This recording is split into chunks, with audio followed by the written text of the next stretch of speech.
In the deep south of Spain, the Sierra de Almijara mountains hold most of the region's fresh water. Water flows northward off these arid slopes and funnels into the Granada Basin. That runoff eventually hits the Tajos de los Bermejales. Here, the landscape abruptly fractures, and the water plunges down a severe, incredibly narrow canyon defined by sudden 100-meter vertical drops. The floor of this canyon is a volatile environment, driven by erosion through soft sandstones and clays during the Quaternary Era, the geological time period covering the last 2.5 million years up to the present day. The gorge is unstable. The only frequent visitors are agile ibex navigating the scree and raptors nesting high in the rock face. By all physical metrics, this treacherous, vertical slice of the earth is hostile to human biology. But if you stand at the bottom of the gorge and look up the canyon walls, you will spot natural rock cavities suspended exactly 10 meters above the modern rushing river. Look closer, and you realize these cavities are occupied. Man-made stone barricades have been carefully stacked to enclose the natural openings. These are human dwellings built by Neolithic people, early human groups who lived during the later part of the Stone Age when farming emerged. They constructed these homes 5,000 years ago. To understand this site, we have to figure out what kind of survival pressure drives humans to live suspended halfway up a sheer cliff face. The answer starts with the dirt. Since the Pleistocene era, the geological epoch commonly known as the Ice Age, which ended roughly 12,000 years ago, the primary feature of the Granada Basin has been aggressive, continuous river erosion. This cross-section diagram shows the cliff and riverbed below. 5 millennia ago, the canyon was shallower, placing the caves closer to ground level. Since then, the Cassin River continuously drilled downward through the soft rock, lowering the floor entirely beneath the settlements. The river's drop over thousands of years exaggerates the visual today, but even accounting for the ancient water level, those original builders deliberately engineered their homes at a steep, elevated height. The sheer height of these caves was the exact reason they were chosen. For these early engineers, verticality was the ultimate urban planning feature.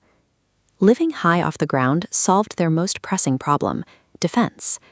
The elevation created a highly secure position that protected the community from wild predators and rival human groups.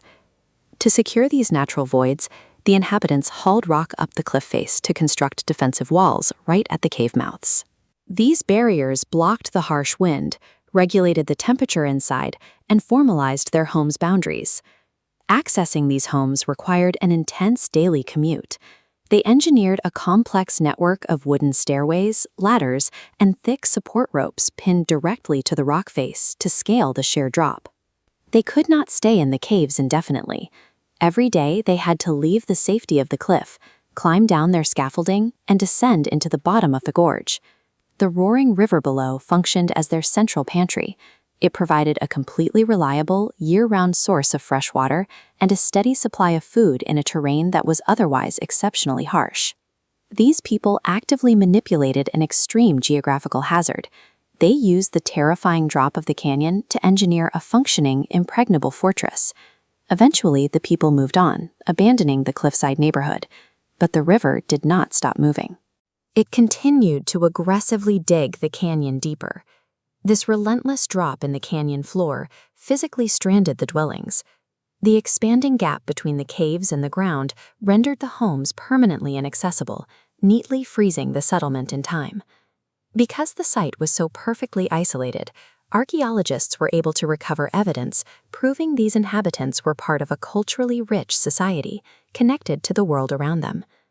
The ultimate proof of their culture was found resting in the riverbed directly below the dwellings, a finely crafted clay vessel known as the Olla de Cacín.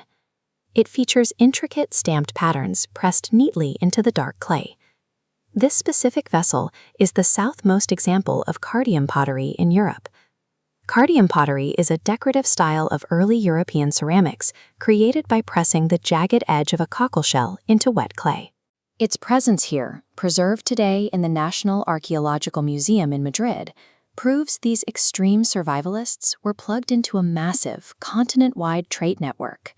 The Neolithic people of the Cassin River Gorge took a hostile landscape and weaponized a geological flaw to their advantage.